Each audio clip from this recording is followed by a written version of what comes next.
Alright guys, you know what time it is. So last time we talked about Halloween, the franchise. But I thought since I have another 8 more Pokemon packs, I'm going to talk about the movies that I prefer to watch in October. And, you know, those that are in the Halloween month, they really have nothing to do with Halloween, most of them. Okay, a good deal of them. But, yeah. And starting off, as this one's pretty easy, is Halloween. Halloween, when I do my marathons, if I don't have to work, I try to get them all in one day. And that is from Halloween all the way into, now it'd be Halloween ends. So, I've already gone over this one several times in that last video that we did. My feelings about, you know, how much I love Halloween 1. It's a classic. Halloween 2 is kind of more, I don't know, a little more kookier and stuff. Should have been the last one. Halloween 3, Season of the Witch, just downright awesome. I wish they'd have had a sequel made on that one. And then you get into Halloween 4, which is good. Halloween 5 is, again, it just goes kind of kooky. And then the really downhill from there, like Halloween 6, H2O, Resurrections. But then you get into the good ones, like Halloween 2018, and then Halloween Kills, and then the last one, which was horrible. So, not really much to go over that one. But we have Acrilia, we have Switch, this thing, Tropius, Zangoose, this thing, this... 2 pennies. Oh my god. This thing and this thing. Really? The double pennies? The thing is, though, I think I've already got both of those pennies anyway. Alright, moving on. And this one I usually watch, you know, in the summertime, but I don't think I got through it. I don't think I got to it this year. And that is... Yes, I do love Night of the Living Dead. I think George Romero is amazing, not to be confused with Romero from Doom. So, yeah. I do love Russo. Is it John Russo? I think it's John Russo's Return of the Living Dead. Now, the first one is just good to me. It's totally 80s. And just the story behind it, it's so simple. You don't have to really go very far. There's not a lot of scenes, what I'm saying. Is that you have a graveyard, you have the... I guess you could say it's the embalmer's laboratory or something. It's not. It's like a warehouse. They store all the stuff they send to, like, medical classes and stuff. And then you've got the crematorium next door. Or the embalmer, the crematorium. And then you have, like, just barely the outskirts of the town. Return of the Living Dead is interesting. Now, you start with Night of the Living Dead, and you branch off. You have Romero's Dead series, and then you have Russo's The Living Dead. But I think Russo only did one, if I'm remembering this correctly. And George Romero has now since passed away, so hopefully his son takes over and is as good as his father. The last one I watched was Survival of the Dead, and that was not very good. But Return of the Living Dead 1 is really good. I actually love the story. When you get into the second one, it has basically the same characters, and you don't really know if it continues from the first movie. It gets kind of hazy. But yeah, so usually after maybe 5 years, I'll say 5 years, let's say 3 years, I'll watch the second one again. The third one actually isn't that bad, and that's where I end it right there. I don't go watch Rave to the Grave and Necropolis. I don't really care. They've got really bad reviews on Rotten Tomatoes. But if you haven't seen Return of the Living Dead yet, I mean, it's funny. It's not scary, but it's good. It's 80s. 80s is just good sometimes. Sometimes not. Sometimes there's bad 80s. But we have Dweezil, Energy Retrieval, Pig, Poke, whatever. Excuse me, whatever the hell that is. Flaffy, Youngster, Rotom, this thing, Annihilate. Again, boring. Alright, so the next one, and we're actually very lucky this year because I think 2023 has Friday the 13th in October. And as for a Halloween lineup, why not Friday the 13th? Now, I do love the other ones. I do love the second one. The third one, I remember it being called Friday the 13th 3D. yeah, that wasn't as good. 4 is good. After that, it just gets kind of weird. And of course, though, 5 had nothing to do with Jason. It was more like this crazy nut job. And then you get to Jason Lives. I forget what the other one's called. Yeah, Jason Lives, and then I forget what the 7th one is called. Then you have Jason Takes Manhattan, which is technically the last one. Because then Jason Goes to Hell has nothing to do with what came after all that crap. And then you have Jason X, which is completely off the charts of where the hell that even started from. But that was pretty much the end of the Friday the 13th series. And of course they have the Rob Zombie ones. I think that was Rob Zombie. Is it Rob Zombie? I probably am wrong on that. But yeah, for the first Friday the 13th, you can't beat. It is gory, not as bad as 2. 2's got really big gory scenes with that one. And what I love about Friday the 13th 1 is that there's no Jason. Jason was just a boy that died. It's his mom that went batshit crazy, and that's what I love. And it's Betsy Palmer, you know. And she did it. If you guys were to watch Movies That Made Us, you know, she did the whole thing if they just fixed her Jeep. You know, I think she was pretty much drunk for the thing, but of course so was Donald Pleasance in Halloween. And I think Guinness in Star Wars. These people didn't think these movies would ever, you know, hit anything, but you know they were wrong. But yeah, I mean, Friday the 13th, gotta love it. Unfortunately, though, you could end Friday the 13th with just the end, and she could have either had a crazy dream and that was the end of it. You could just say Friday the 13th was just a single-off movie, but of course, Jason Voorhees takes over as the main villain from here on out. But yeah, we have Primate, Pomni, Spider, Riolu, Gun, Rogue Trio, I think, yeah. Judge, this thing, this, Arcanine EX. I think we've already got Arcanine, so that's sad. Alright, we're still moving along here. Alright, one that if you guys grew up in, I believe, 2024, 2025, Cartoon Network had this very weird, and they showed it for quite some time, for like a decade, during the time of October. I loved it.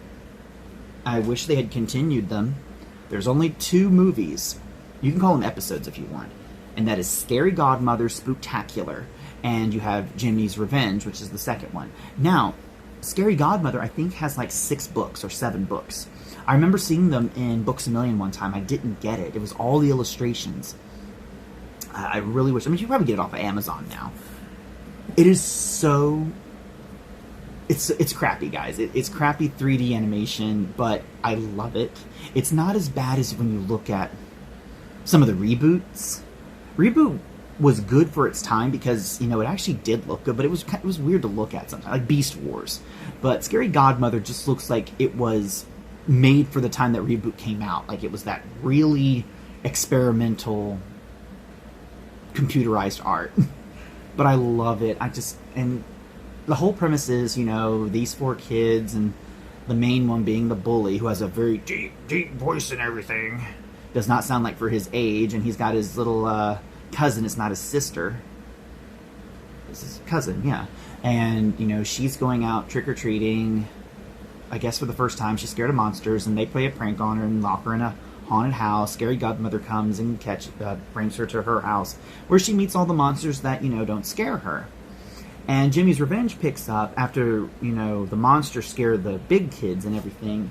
The big kids kind of, you know, only one, it was Jimmy that kind of went a little crazy, and then his voice becomes like a kid again. I don't know. The guy that played Jimmy in the first one is not the same that plays the second one. They just didn't really think it through that his lower voice becomes high-pitched. I don't get that. Usually your voice gets from high-pitch to low-pitch if you hit puberty, but, you know, we don't want to go into that. But, let's see, who's my favorite character in that? I do love Bugaboo, the monster, Mr. Pettybones, and I love Scary Godmother. Harry the werewolf gets a little too much, and the vampires, you know, they're kind of cool, but yeah, I love Scary Godmother. Yeah, but if you haven't seen it yet, unfortunately they don't put it on Cartoon Network anymore, and I don't think they do it on Boomerang, so you're going to have to buy it. And unfortunately, I bought mine at Walmart for $5, but you have to get all the Wubsy crap. I don't even think they have the collection anymore, come to think of it. You might have to go on eBay or Amazon. But get it. It's fun. The kids will love it. So, yeah. So we have Wattrel, Zangoose, Krogunk, Dedenne, Jesus, Y. Meridon, I don't know. I'm going to have to put this one aside. I don't know if I've got that one. Jesus. Alright, we're halfway through. Alright, number 4, love it. But I can watch this one pretty much any time, but I have to be in the mood for it. And that is Beetlejuice. Now, Beetlejuice isn't technically a Halloween movie. Beetlejuice is, like, eternal. You can watch it anytime. You can watch it at Christmas if you want. It's probably a better Christmas movie than most of the crap that comes on at Christmas. Tim Burton. Okay. I love how a lot of people put down Tim Burton by saying he hasn't had an original idea since Beetlejuice, but, I mean, didn't Nightmare Before Christmas come out after Beetlejuice? And that was his. That was his baby, too, until, you know, however you look at it, Disney owns it. I hate to say it. So, I mean, is it Tim Burton's anymore? It's Tim Burton's The Night Before Christmas, but I think it's owned by Disney. But Beetlejuice... The thing about Tim Burton and me is that you don't need Johnny Depp in everything that you do. You don't. And the thing is, though, Depp plays the same character over and over again. He doesn't change it up. And the thing is, though, Beetlejuice didn't need Johnny Depp. That's the thing. And people were saying, oh, Beetlejuice too, you need Johnny Depp. No, you don't. But please keep him out of this. In fact, I don't like the fact that they're putting Ortega in there. I mean, I think she'd be great. It just depends on what character she is. Like, is she the granddaughter of, or is she the daughter of Winona Ryder? I think it would have made a little more sense if they had used Elizabeth Giles. You know her. She's the hot goth chick from Victorious back in the day. I think that would have made a lot more sense to have her. I think that she's more of the age, but then maybe have... I don't know. I mean, Jeanette Ortega's... I like Jeanette Ortega too, but I think the only reason they picked her is because of Wednesday. If she wasn't Wednesday, I don't think they would even have considered her. I don't know. But Beetlejuice always will be one of the top greatest movies for me. I kind of wish they would do one of how the movies were made of that one too. That would be an interesting one. To see how all the sets were put together for that. And I think there's a couple of deleted scenes, but I think that's just probably something that YouTube kind of throws around. But everybody knows about Beetlejuice. You don't need to know the pretense about Beetlejuice. It's like I said, it's eternal. It's just one of those that it's not those that people have a bad negative view on. I have never met anybody that's ever said they hate Beetlejuice. If they do, they're not your friend. Let's move on. We have Pawnard, Wiglet, This Ugly Thing, Sandile, Frostplate. Jesus. Jeez, if I've already hit the bottom of the barrel, I know I just need a couple left. Alright. Alright, guys. Here's one that a lot of you millennials will know. You'll love it. Though my sister hates it. She doesn't get it. And that's Halloween Town. Now, as a kid, I loved Halloween Town. I loved the main girl. I was, I think, the same age as her when that came out, so I had a huge crush on her. Halloween Town is so... Looking at it now, I tried to watch it last year. I almost couldn't finish it because it's just one of those that I'm just like, what?